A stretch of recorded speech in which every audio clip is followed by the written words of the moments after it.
Shalom, Bapak Ibu dan teman-teman semua yang ada di rumah ataupun di sekolah ataupun ada di tempat kantornya masing-masing. Apa kabarnya nih? Semoga Bapak Ibu dan teman-teman semua ada dalam kabar yang sangat-sangat luar biasa. Banyak mungkin pergumulan yang Bapak Ibu teman-teman rasakan di rumah, di sekolah, pada pasangannya, pada keluarganya atau siapapun itu, rasa sakit, rasa duka, rasa sedih, dan yang lain-lainnya. Tapi juga ada rasa bahagia, rasa sukacita. Karena kita tahu kalau Tuhan begitu baik dalam kehidupan kita. Kita punya Tuhan, kita punya Bapa yang begitu setia. Dia tidak akan pernah meninggalkan kita dan kita percaya bahwa selamanya kita akan ada dalam kepemilikannya. Karena itu mari kita nyanyikan Bapa, Kau setia.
Nyanyikan dari awal, Bapa Kau setia, takkan meninggalkan.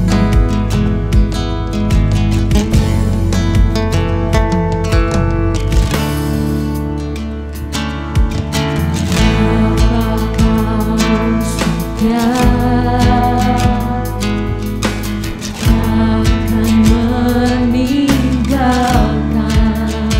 meninggalkan, dan ku percaya Engkau milikku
Silakan kepada penyanyi firman.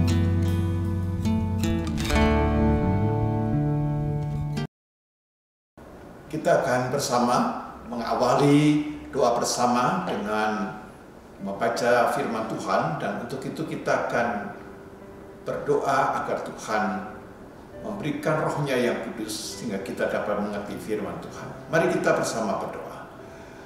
Bapa yang mengasihi kami datang untuk menyerahkan satu bagian dari firman Tuhan yang menjadi dasar kami berdoa sebagai keluarga besar UK Maranatha. Karena itu Bapa, terangilah kami dengan Roh Kudus Tuhan. Kami percaya bahwa Engkau terus berbicara, bersabda, karena Engkau Allah yang mengasihi, Allah yang peduli dengan setiap pergumulan kami. Kami berdoa di dalam nama Tuhan Yesus Kristus. Amin. Saudara yang dikasihi oleh Tuhan, kita akan membaca satu bagian dari Kisah Rasul pasal 4. Mari kita membaca Kisah Rasul pasal 4 ayat 32 sampai dengan ayat 33. Demikian firman Tuhan.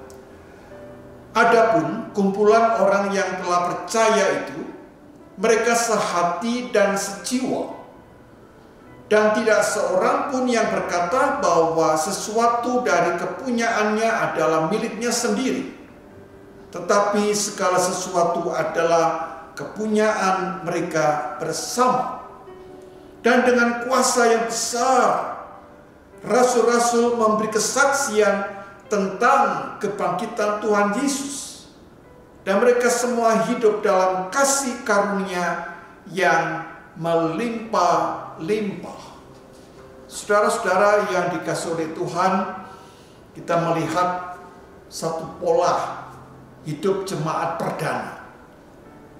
Saya kira pola ini penting agar kita juga dalam menghayati persekutuan sebagai gereja. Karena saudara dan saya adalah gereja. Dan kita mempunyai banyak ragam denominasi gereja. Tapi sebenarnya di antara ragam denominasi gereja itu kita bertanya, apa yang paling asas, paling mendasar dari hidup bergereja itu? Nah, kita melihat di dalam firman Tuhan tadi gambaran kehidupan jemaat perdana, yaitu bahwa mereka, kalau kita lihat, senantiasa ditandai dengan sehati dan sejiwa. Itu poin pertama, sehati dan sejiwa. Dan yang kedua, itu yang menarik. Mereka tidak ada yang berkata bahwa ini milik saya, itu milik kamu. Tapi mereka menghayati semua milik yang Tuhan percayakan sebagai milik bersama. Nah saudara-saudara, maka kita bisa melihat bahwa sehati dan sejiwa ini dikaitkan dengan cara mereka mengelola harta milik. Ini kan sesuatu yang menarik, saudara. Sehati sejiwa bukan hanya dalam tataran pengertian, bukan hanya tataran paradigma, tapi paradigma ini dapat diaplikasikan secara konkret di dalam cara mengelola milik. Nah, karena itu saudara-saudara yang dikasihi oleh Tuhan, saya dapat mengatakan bahwa salah satu hal yang mendasar dari pola hidup jemaat ini adalah mereka care, mereka peduli, dan mereka share. Care dan share. Saudara-saudara yang dikasihi oleh Tuhan, karena itu gambaran jemaat perdana ini pernah menginspirasi seorang tokoh. Dan tokoh ini adalah bernama Karl Marx. Karl Marx adalah seorang Yahudi, saudara. Dan Karl Marx sebagai seorang Yahudi bersama-sama dengan keluarganya, ketika mereka pindah ke Jerman, mereka pindah agama dan mereka menjadi seorang yang menerima Kristus. Karl Marx sendiri adalah seorang Kristen Protestan. Kita kadang-kadang lupa bahwa Karl Marx itu bukan ateis. Karl Marx adalah seorang Kristen Protestan.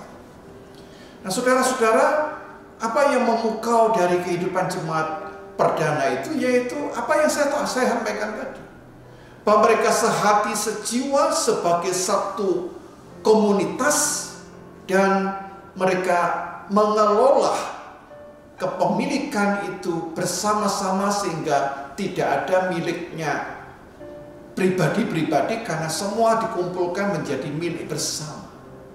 Nah, konsep inilah yang kemudian kita kenal dengan kata komunisme. Dari kata komunisme, dari kata commune, dalam bahasa Latin commune, dalam bahasa Inggris community.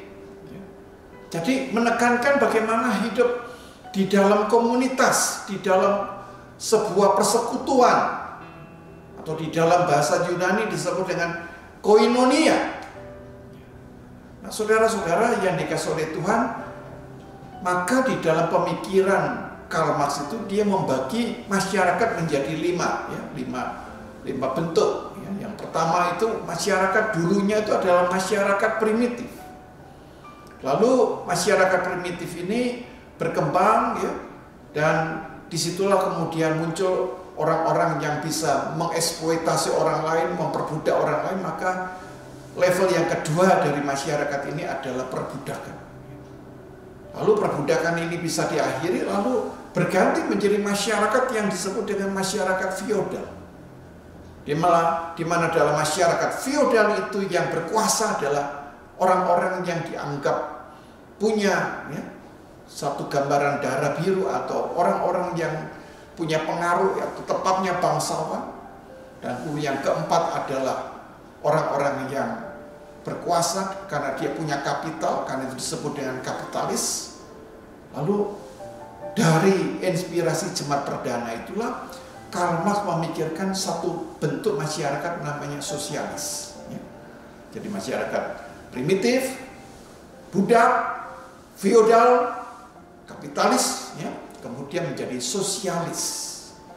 Jadi sosialis itu yang digambarkan oleh Karl Marx adalah masyarakat yang tanpa kelas. Nah, masyarakat yang tanpa kelas yang bagaimana? Ya, itulah gambaran jemaat perdana. Tidak ada kelasnya.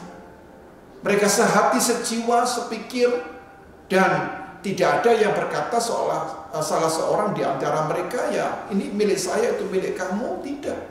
Semuanya milik. Ini adalah milik kita bersama. Nah, saudara-saudara, tetapi apa yang menjadi masalahnya? Karl Marx menjadikan ini sebagai satu teori yang sekuler, menjadikan sebagai suatu ideologi. Nah, poin yang penting di dalam cara hidup jemaat perdana tadi, yang paling dasar diabaikan oleh Karl Marx, yaitu apa? Di dalam ayat yang ke-33 tadi dibacakan, dan dengan kuasa yang besar rasul-rasul memberi kesaksian tentang kebangkitan Tuhan Yesus, dan mereka semua hidup dalam kasih karunia yang melimpah-limpah. Jadi jemaat yang menghayati hidup sejati, sehati, sepikir, dan tidak memikirkan milik pribadi sebagai hal yang paling utama, tapi menekankan aspek milik bersama itu didasarkan kepada apa? Kepada kebangkitan Kristus. Nah, ini poin yang dihilangkan, kebangkitan Kristus. Nah, ketika gereja juga mengabaikan kuasa kebangkitan Kristus, ya kita bisa hidup sehati sepikir, bisa. Tapi sehati sepikir kita adalah sehati sepikir yang sifatnya sekuler. Kita bisa membagi bagaimana supaya kita menghayati hidup dengan memanage milik yang ada, bisa. Tapi kita tetap memikirkan apakah itu menguntungkan saya atau tidak. Maka saudara-saudara, care dan share itu, kalau kita lihat dalam perspektif kebangkitan Kristus, maka kebangkitan Kristus itu menghasilkan satu nilai lagi yang bernama apa? Rekonsiliasi. Jadi ada care, ada share, Dan yang ketiga, rekonsiliasi. Kita mampu rekonsiliasi, kita mampu berdamai. Nah, banyak orang yang mengabaikan aspek yang ketiga. Kalau kita tidak mampu berdamai dengan orang lain, di dalam hati kita sudah rasa enggan untuk peduli kepada orang lain, maka jangan berharap kita mau care, apalagi kita mau share. Nah, kebangkitan Kristus itu menghasilkan rekonsiliasi. Mampu untuk berdamai dengan diri sendiri, dengan orang lain. Dan itu didasarkan karena kita mampu berdamai dengan siapa? Dengan Tuhan. Nah, saudara-saudara yang dikasihi oleh Tuhan, maka ketika kita bisa menerapkan 3 nilai itu, care, share, dan reconciliation, maka disitulah kita mampu berempati. Mengapa kita sangat sulit untuk berempati? Kita paling tinggi hanya pada tingkat simpati. Oleh karena kita tidak mengalami apa artinya rekonsiliasi yang sudah dilakukan oleh Tuhan Yesus di dalam karya penebusannya di atas kayu salib dan kuasa kebangkitannya. Nah, empati itu apa, saudara? Empati itu adalah kalau kita mampu menempatkan diri kita di posisi orang lain. Kita kadang-kadang lupa bahwa nilai hidup yang penting itu, salah satu poin yang penting, yang utama adalah apa? Kita dalam mengambil sikap itu harus mencoba menempatkan diri kita di posisi orang lain. Kalau kita tidak mampu menempatkan diri kita di posisi orang lain, maka yang terjadi, saudara, kita akan mudah untuk menghakimi orang lain. Kita akan mudah untuk memberikan penilaian yang negatif tentang pribadi orang lain. Nah, Tuhan Yesus mengajarkan di dalam Matius pasal 7 ayat 12. Di mana Tuhan Yesus berkata di dalam Matius 7 ayat 12, segala sesuatu yang kamu kehendaki supaya orang lain perbuat, maka perbuatlah demikian.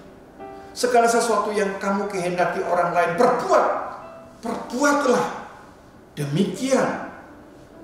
Itulah seluruh hukum Taurat dan kitab para nabi.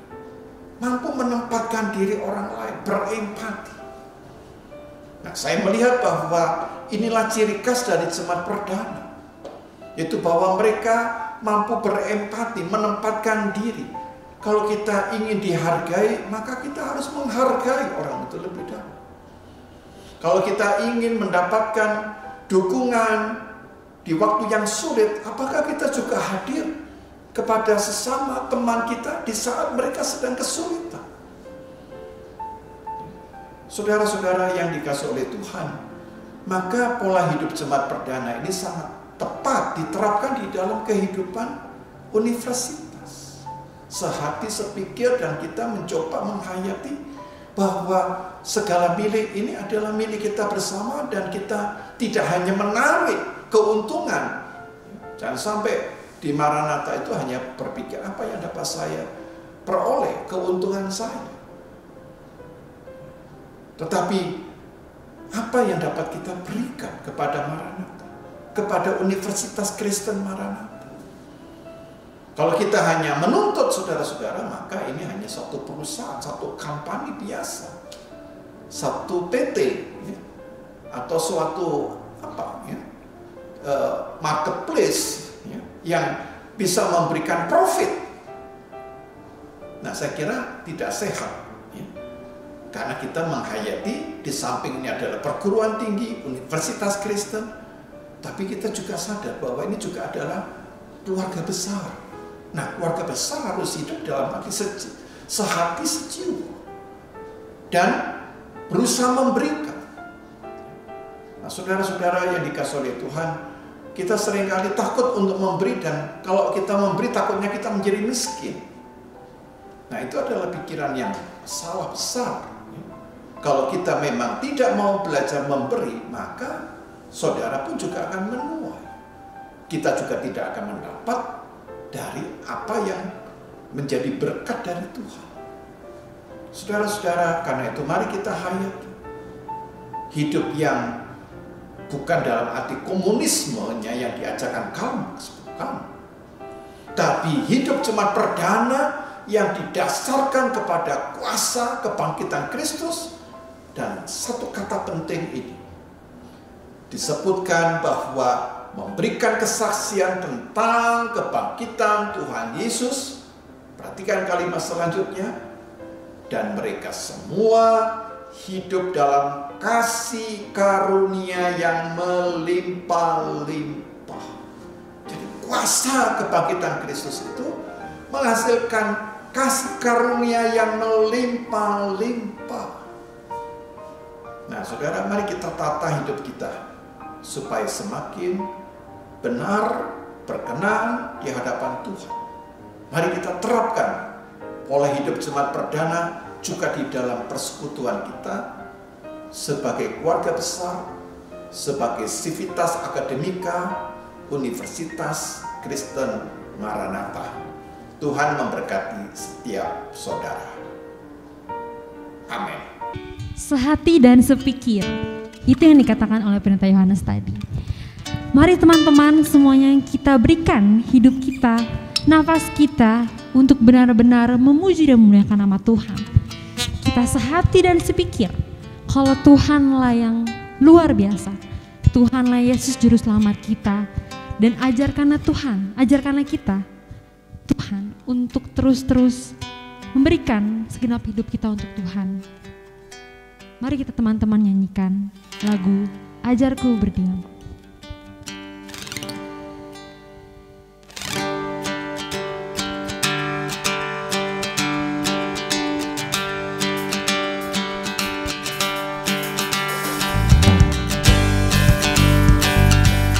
Kita nyanyikan lagu ini dengan penuh sukacita.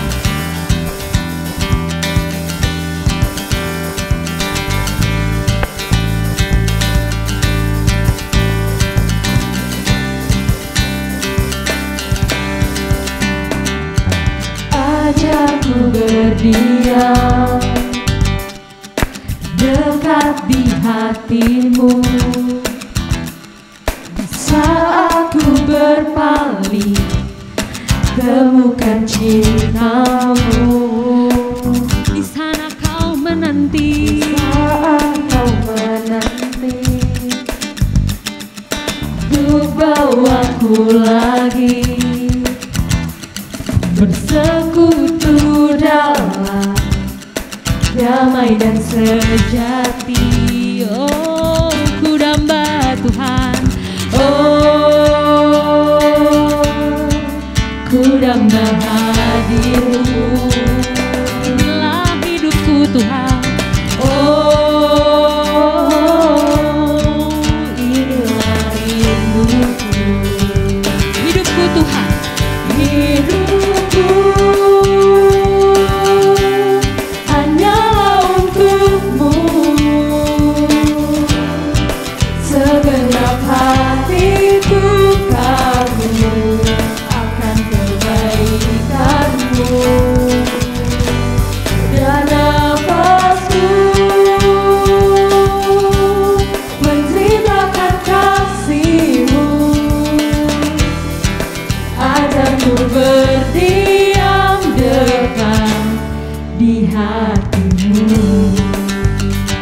ini kami dari awal, ajarku berdiam Tuhan. Kita berikan sorak-sorai untuk Tuhan. Ajarku berdiam dekat di hatimu, di saat ku berpaling temukan cintamu. Di sana kau menanti Tuhan, Di sana kau menanti untuk bawaku lagi bersekutu dalam damai dan sejati. oh ku damba, Oh, ku damba hadirmu.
Aku berdiam dekat di hatimu.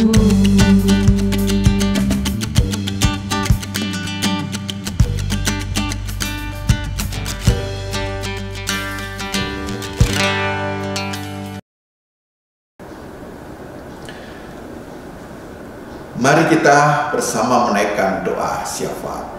Bapa yang mengasihi kami, ajarlah kami menjadi pribadi yang mampu berempati dengan sesama di sekitar kami. Sadarkan kami bahwa tanpa berempati, maka kami tidak akan pernah memiliki seorang sahabat. Kami mungkin dikelilingi oleh teman-teman yang mengenal kami, tapi kami tidak akan mampu menjadi seorang sahabat yang membuat kami mengalami hidup yang lebih berarti, relasi yang membuat kami makin bergairah, karena kami tidak mungkin hidup seorang diri. Bapak yang mengasihi kami, karena itu ajarlah supaya kami di dalam menerapkan persahabatan, kami boleh menerapkan pola hidup jemaat perdana yang sehati dan sepikir, dan mereka mau saling memberi dari apa yang menjadi berkat Tuhan, dan itu didasarkan oleh karena kebangkitan Kristus. Karena itu Bapa, biarkanlah UKM Maranatha menjadi universitas yang dipenuhi oleh kuasa kebangkitan Kristus. Kuasa kebangkitan Kristus itulah yang memampukan kami menghidupi kasih karunia Allah yang melimpah-limpah. Berkati setiap pergumulan yang dialami oleh para mahasiswa, supaya mereka di tengah-tengah kesulitan, di tengah persoalan hidupnya, dan di dalam berbagai beban kehidupan yang ada, mereka mengandalkan Kristus, percaya kepada kuasa kebangkitan Kristus. Kami juga berdoa Tuhan untuk setiap dosen, agar Engkau makin memurnikan seluruh panggilan hidup mereka, sehingga mereka makin mengabdikan diri hanya untuk mempermuliakan Engkau, menyatakan kebenaran kasih Allah di dalam Kristus. Untuk berkati para pimpinan kami, baik yayasan, rektorat, para pimpinan di dekan, direktorat yang ada, supaya semuanya Engkau lengkapi dengan roh hikmat, dengan roh pengertian, sehingga mereka senantiasa mengambil kebijakan-kebijakan yang selaras dengan rencana dan kehendak Tuhan. Berkati negara dan bangsa kami Indonesia, supaya negara dan bangsa kami pun di dalam menata negara ini boleh menerapkan 3 kata penting: care, share, dan reconciliation. Bapa yang mengasihi kami, dengar dan kabulkanlah doa kami, oleh karena kami berdoa di dalam nama Tuhan Yesus Kristus, Juru Selamat kami yang setia. Amin.